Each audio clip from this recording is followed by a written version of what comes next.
Bismillahirrahmanirrahim. Assalamualaikum warahmatullahi wabarakatuh. Kita berjumpa lagi hari ini dalam pelajaran mata kuliah Statistika Dasar. Pada hari ini kita akan belajar minggu ini tentang ukuran pemusatan data. Median data berkelompok ini ada cukup panjang ya rumusnya. Ada MD sama dengan L plus N per 2 dikurang CF per F dikali I. Oke, kita langsung masuk ke rumus aja untuk mengetahui. Nah, ini adalah contoh median data tidak berkelompok. Nah, ini adalah contohnya. Kalau misalnya nih, ada 9 sampel yang kita lihat, karena dia 9, berarti nilainya ganjil, ya kita ambil aja mana yang bagian tengah. Berarti angka 5 yang bagian tengah, kemudian kita tarik serat. Set, kita tarik semua. Itulah. Jadi kalau ditanya, letak median itu ada di mana? Yaitu jawabnya di data nomor 5. Tapi kalau ditanya nilai mediannya, berarti yang kita lihat adalah data selanjutnya. Nilai mediannya yaitu dengan total asetnya 2.687 dengan laba bersihnya 180 miliar. Jadi kalau ditanya urutan keberapa atau letaknya, ya kita sebutkan nomor urutnya, tapi kalau misalnya nilai datanya berarti kita sebutkan di nilai data di range tersebut. Nah, ini untuk median data berkelompoknya. Kalau tadi ini contoh tabelnya dari mana? Ini contoh tabel dari yang pertama tadi ya. Nah, ini contoh tabel dari yang ini. Oke, kita next ya. Nah, ini adalah nilai mediannya N per 2. Karena N-nya itu ada 20, berarti N per 2 itu adalah 20 bagi 2, jadi ada 10. Jadi kita mencari tahu dulu nih, datanya ada di nomor berapa.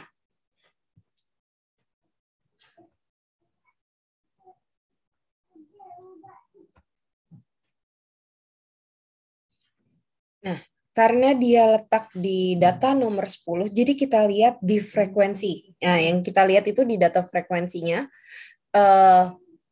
Data pertama yang kita lihat bahwa dia frekuensinya 2. Sedangkan kalau yang kedua itu datanya ada 5. Jadi 2 ditambah 5 itu menjadi nilainya 7.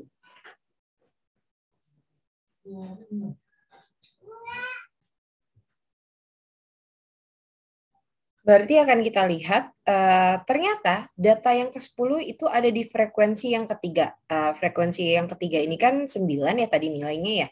Jadi kalau misalnya ditambahkan 2 tambah 5 itu 7, berarti kurang dari 10. Sedangkan jika ditambah 9 itu lebih dari 10, berarti data yang ke-10 itu ada di frekuensi yang 9 ini. Dengan interval 448 dikurang 591. Nah, bagaimana mencarinya? Yang pertama kita lakukan adalah melihat nilai tengahnya. Nilai tengahnya yaitu 591 dikurang 448, itu merupakan hasilnya 143. Kemudian kita akan mencari tepi kelasnya. Tepi kelas itu nilai paling kecilnya, kemudian nilai paling bawah kelas. Jadi kan ini kalau dilihat nih kelas nomor 3 nih ya. Dengan nilai paling bawahnya itu 448 dikurang 0,5. Nah, 0,5 dikurang 0,5 sehingga didapatkan 447,5. Nah, itu kita tulis MD-nya. Kita tulis yang pertama itu adalah nilai tepi kelasnya 447,5 ditambah karena jumlah frekuensinya semua data itu ada 20, jadi 20 dibagi 2, kemudian dikurang 7. 7 itu merupakan frekuensi kumulatifnya. Jadi ada nilai 7 di sini, frekuensi kumulatifnya, dibagi 9. 9 ini frekuensi di mana median tersebut ada. Kemudian dikali 143 yaitu nilai tengahnya. Didapatkanlah 495,17. Nah,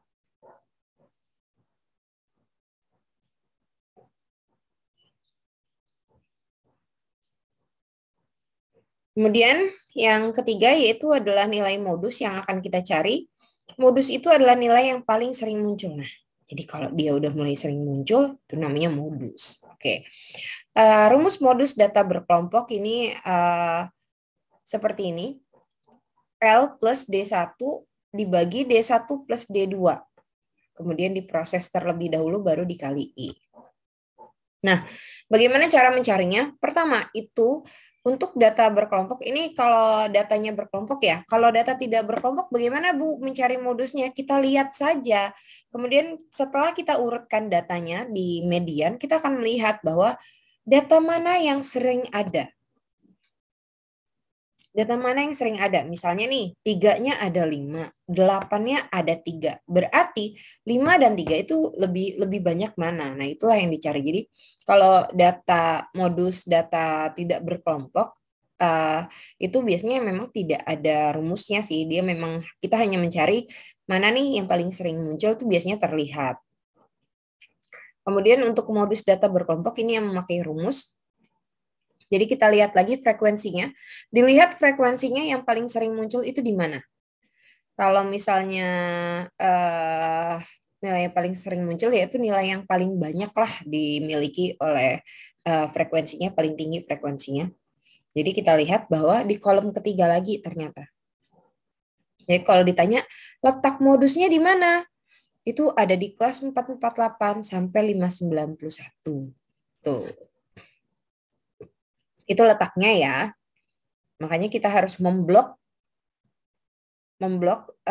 ruang yang memang merupakan letak modusnya, kita blok semua. Kemudian kita lihat lagi tepi kelasnya. Nah, rumusnya ini seperti apa nih Bu? Kita masukkan ke dalam rumus, tadi sudah dibilang kalau tepi kelas itu nilai paling bawah atau nilai paling kecil di kolom tersebut, kita kurangin 0,5. Kenapa 0,5? Karena di sini nilai utuhnya merupakan 1. Dia merupakan satu satuan, bukan 0,1. Kalau misalnya 160,5 berarti dia pembilang paling kecilnya yaitu nilai paling kecil di sini adalah 0,1. Tapi karena dia tidak ada koma-komaan, satuan terkecilnya berarti 1. Nah, karena 1 rumus untuk mencari modus adalah 1 dibagi 2. 1 dibagi 2 jadi 0,5 sehingga untuk mencari tepi kelasnya nilai paling kecil 448 dikurang 0,5 sehingga didapatkan 447,5. Nah, kita ambil nih. Kemudian ditambah D1. D1-nya 4. Dari mana D1? D1 itu frekuensi yang tadi yang paling besar di sini 9 dikurang dengan frekuensi di atasnya. Berarti 9 dikurang 5 itu hasilnya 4.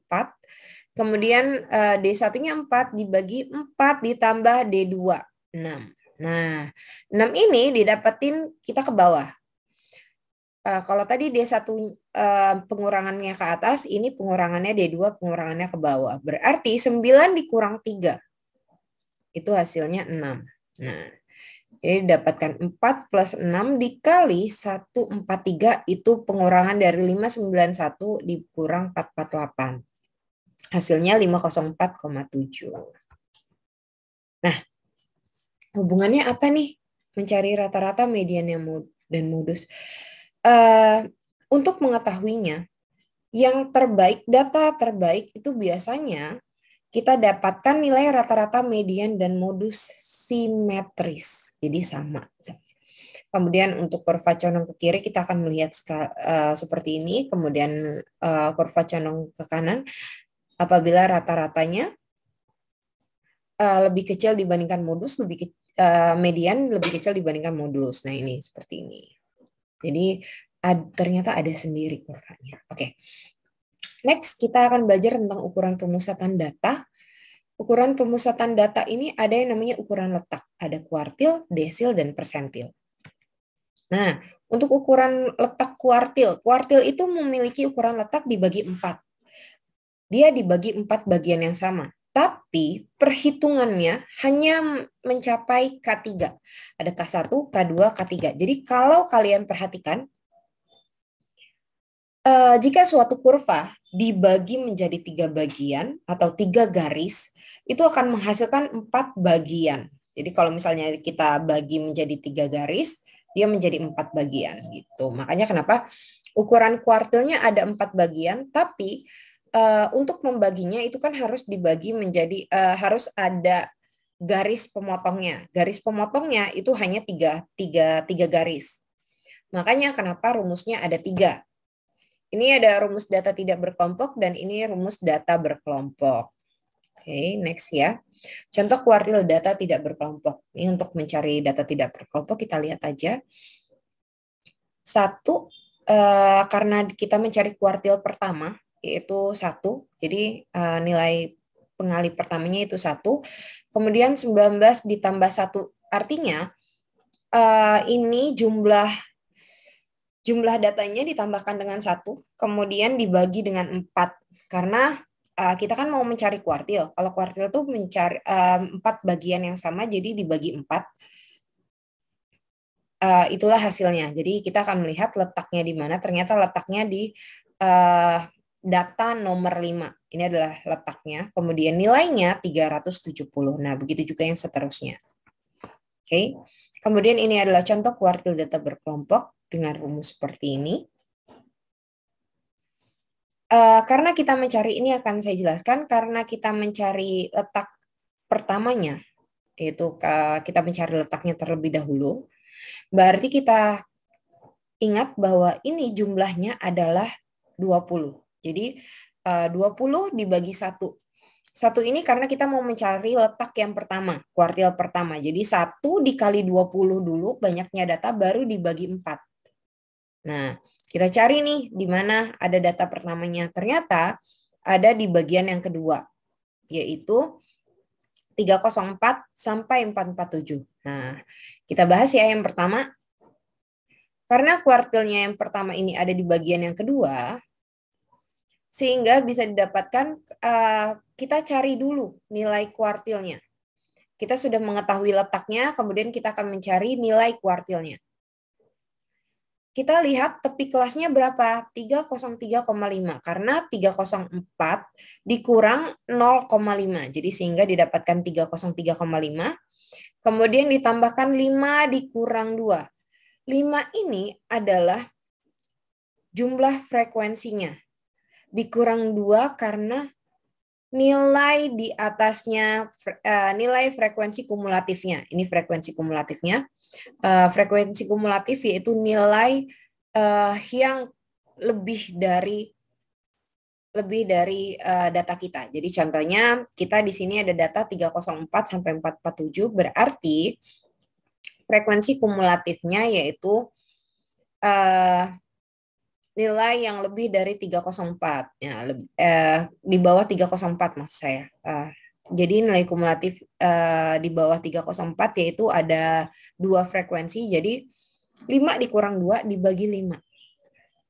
Karena ini datanya ada 5, berarti 5 dikurang 2 bagi 5 karena ada di frekuensi yang kelima. Jadi dikali dengan 143. 143 itu 447 dikurang 304. Nah, itu hasilnya didapatkan. Nah, kegunaan kuartil mengetahui simetris asimetrisnya suatu kurva. Jadi sama seperti tadi, itu kan ada 3 garis yang membagi. Kita akan melihat bahwa dia normal atau cenderung ke kiri atau ke kanan. Nah, kalau di sini tulisannya juling positif atau juling negatif. Oke. Di sini ukuran letak itu desil. Desil ini dia membagi 10 bagian. Makanya ada rumusnya sampai 9. Nah, jadi hampir sama seperti kuartil. Kemudian kegunaan desil mendistribusikan data ke dalam 10 bagian yang sama besar dan menempatkan subjek-subjek penelitian ke dalam 10 golongan tersebut. Biasanya digunakan lebih ke penelitian. Kemudian ada persentil, dia ukuran letak membagi 100 bagian yang sama. Makin lama makin banyak ya biar rumusnya memang. Nah, ini sama sih seperti yang tadi, ukuran letak persentil. Hanya dia mencapai 100 gitu istilahnya, menjadi 100. Jadi karena mencapai 100 berarti dia ada 99 garis pemotong. Kegunaannya apa, Bu? Kenapa harus sampai 100? Nah, karena banyak digunakan di dalam dunia pendidikan untuk mengubah raw score atau nilai mentah menjadi nilai standar. Seperti menetapkan batas lulus pada tes atau seleksi. Contohnya, ketika ada tes CPNS nih, kita ingin mengetahui batas lulusnya pada tahun ini, itu harus kita naikkan atau akan kita turunkan. Nah, untuk melihatnya itu akan nilai tersebut akan harus dinaikkan atau diturunkan, kita harus melihat nilai mentah yang didapatkan dari semua orang yang mengikuti tes tersebut. Nah, semua orang kan banyak tuh yang mengikuti tes tersebut. Nah, itu gunanya. Jadi, kita gunakan persentil menjadi 100 bagian yang sama. Nah, sehingga bisa menetapkan nilai batas lulus pada tesnya atau seleksi tersebut. Oke, mungkin itu aja dari saya. Lebih dan kurang saya mohon maaf, kepada Allah mohon ampun. Semoga kita bisa ketemu kembali minggu depan dalam keadaan sehat walafiat. Saya akan mengirimkan tugas kepada kalian untuk sama-sama kita kerjakan. Kemudian akan kita review di responsi mendatang. Oke, terima kasih. Saya ucapkan wassalamualaikum warahmatullahi wabarakatuh.